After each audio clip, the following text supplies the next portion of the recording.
These are the two main pairs of boots that I use. They're both a Converse 8-inch boot. The sage green colored boots are a side zipper.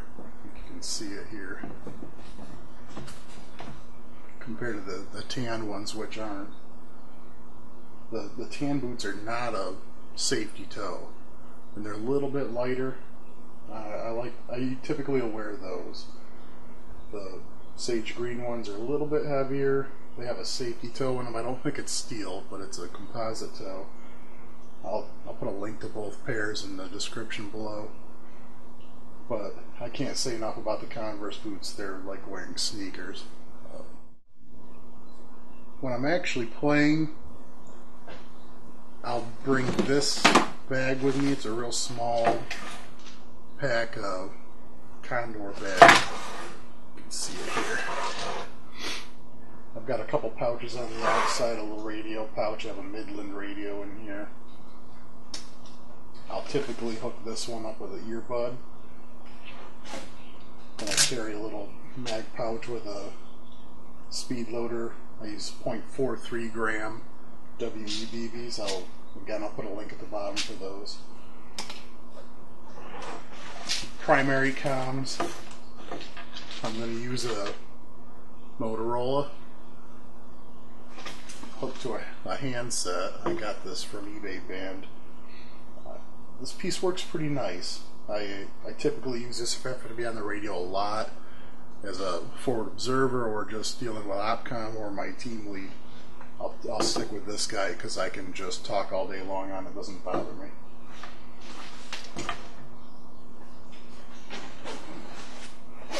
Inside the main pouch, I'll typically carry my main bottle if I'm going to run high pressure air. Right now I have a little first aid kit, something I picked up from, I think I got this from Walmart for $10, and it has all your essentials in it. In the front pocket,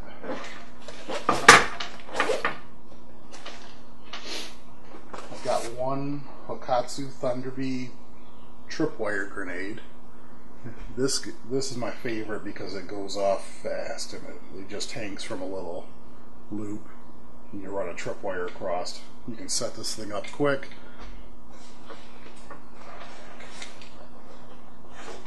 I wear a pair of gloves I got from Reticle that I painted them a little green. They started out tan. Cut the finger and the thumbs off. Put this guy on.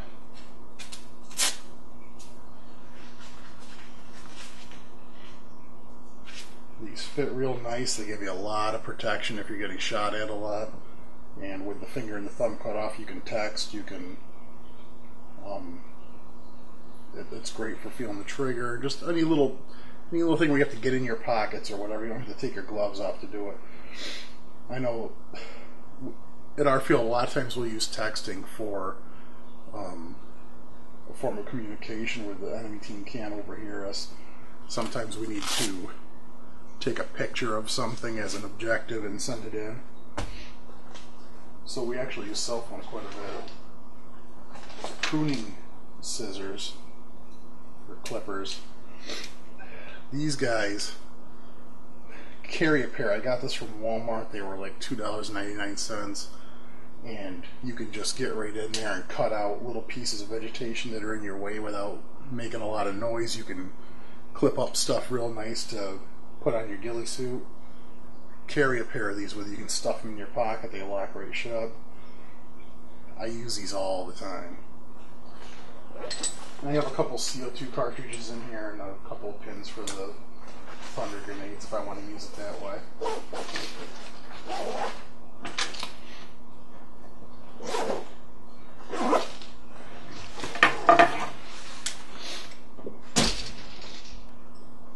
This little map case, I carry everything in this thing. It depends on the mission. In my home field, I don't need maps a lot because it's only 50 acres and I've been playing there a few years. I know where everything is. This is still set up from a John Lou event, Lightning Strike. It was in Buffalo, New York this year. for 2012, and this will be typical stuff that I'm carrying. I got a range card here. I was on a sniper team. We were vent staff. If anybody was there, I was the sniper team in LS1, causing havoc for everybody on the green team. And I made a homemade map. Like, I think you can see it pretty well here. It's laminated. This is a airplane view from MSN Maps, I think.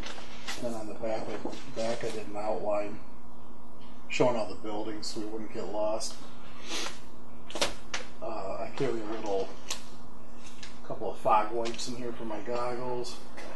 Got a little map, compass, pencils, dry erase. I use the dry erase on the laminated maps. You can write all over them and then erase it later. They work great for that. Temporary missions.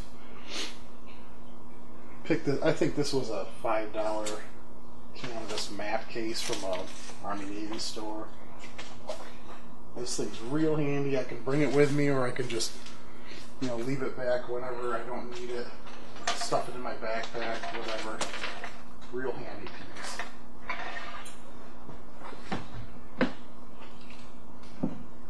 Other than that, in typical BDUs, I'll carry a pistol belt. This is I've got it taped up so it stays neat here. It's just a Condor rigger's belt and a drop leg pistol holster. You have to have a backup weapon. If you're running anything that is powerful enough to require minimum engagement, you need something that you can shoot at the players with, that when they get too close, it's going to happen. In it right now I have a KJW K45. I'll either use this, pull it out.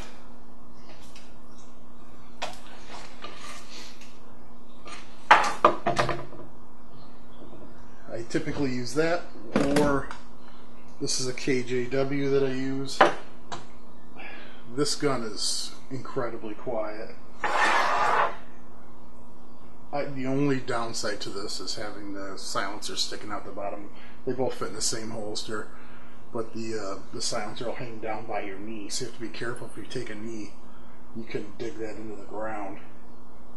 This is by far my favorite gun. It makes almost no noise when you shoot, and you can really take people out when they're real close, and you don't, or if there's multiples, you can usually get them both because they just don't hear where it's coming from. Bring a sidearm.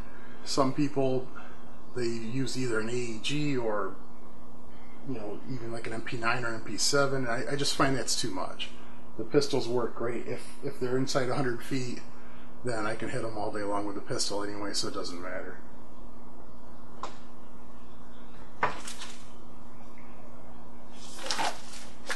You can see how this slides right in and it's hanging out the bottom.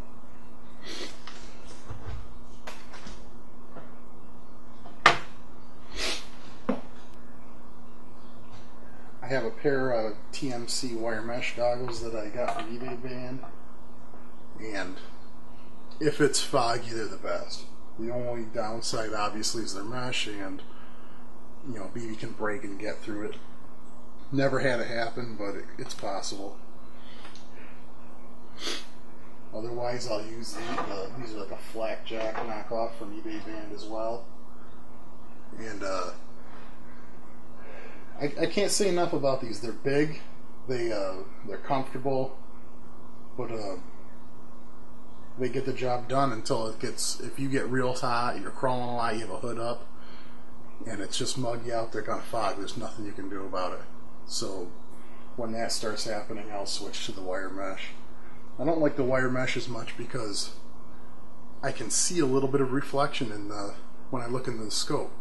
The rear lens, you can just see a little bit of mesh reflection, and it just starts to bug me a little. So whenever I can, I wear, sometimes I'll wear the Bal ET800 clones that you see, you'll see me wearing them in the videos. They're a great goggle too.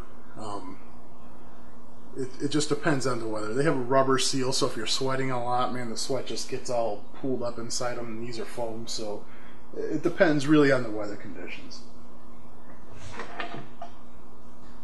I want to take a minute and talk about some stuff that you don't really see in my videos much. I have a night vision scope. I think it's made in Russia. It's all titanium. It's a real nice piece. It's comparable Gen 1. I'll put a link. Look in the description below and you'll see a link to this. It works great for airsoft. You can see really well out to about 100 yards, which is as far as we're really going to be shooting anyway. At Operation Decisive Fury this year in Buffalo, I used it with the night rotation. It was devastating.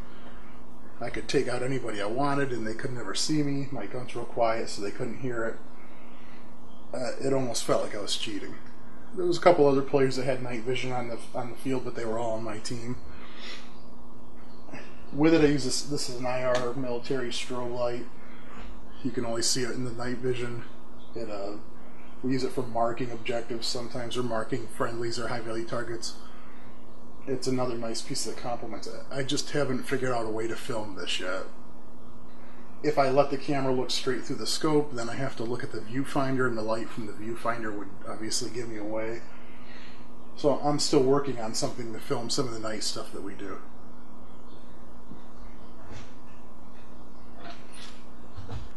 As everybody I'm sure is aware, I'm using a KJW M700. It's been modified to run on high pressure air, and I wanted to show a couple different bottles. This is the main bottle that I'll use if I'm going to be playing a lot. I mean, you're going to get at least 1,500 shots from this bottle. I picked up this little one. It's a Ninja tank, and I'll put a link in the description. This is probably good for, if I had to guess, probably 1,800 shots. Most recently, I've been using let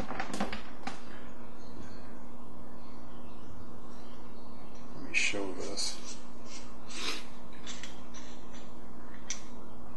This is the stabilizer that I'm using from Palmer's Pursuit Shop, and the bottles will screw into the bottom of this. And I picked up this. This is a CO2 adapter, and it's got the same threads, I think you can see them here, as the bottle has. And it screws right into the bottom of the stabilizer. It has a CO2 cartridge in it instead. Much smaller. I've got that inside the stock now.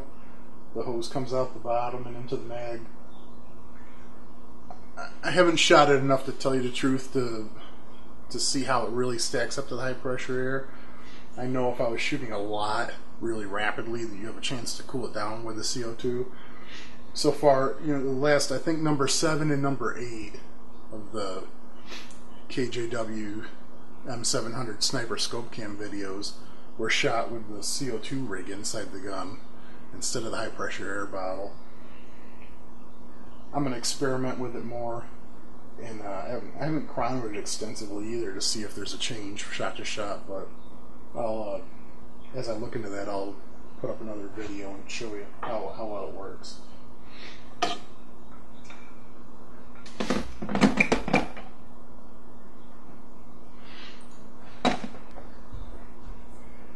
Here's my main piece. I have a cloth cover that I put over the scope in the front part of the rifle stock. It's a ATAX FG pattern in heavy canvas, 1000D I think, and it really helps break up the outline of the gun.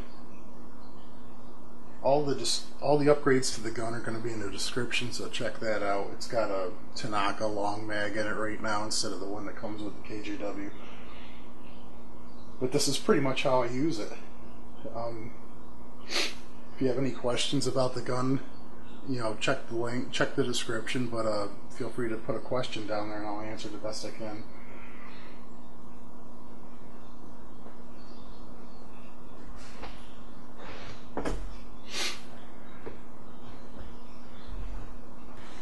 The last part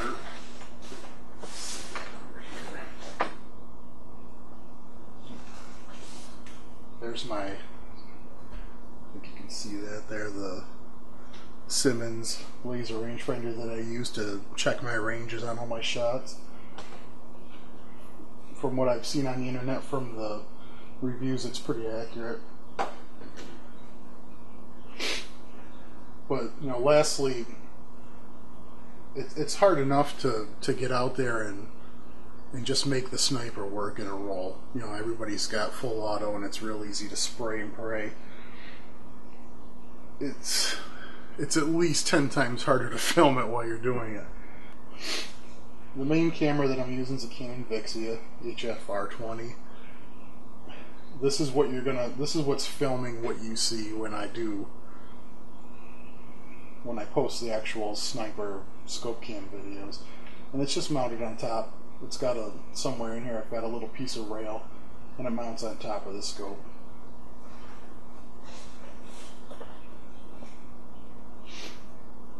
I'm filming this right now on a Canon 60D DSLR camera that I also use.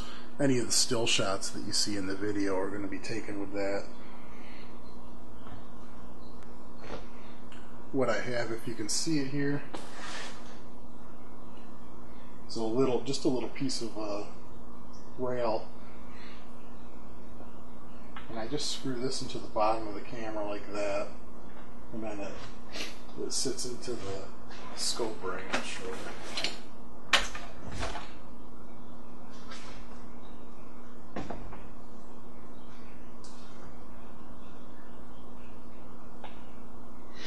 I've got a couple of scope rings that are mounted upside down right onto the tube of the scope, and that sits in the scope like that, and then with a screw it just mounts on top of the scope like that. Then what you're actually seeing is a shot of video that's just over the top of the scope, and I added the crosshairs in later.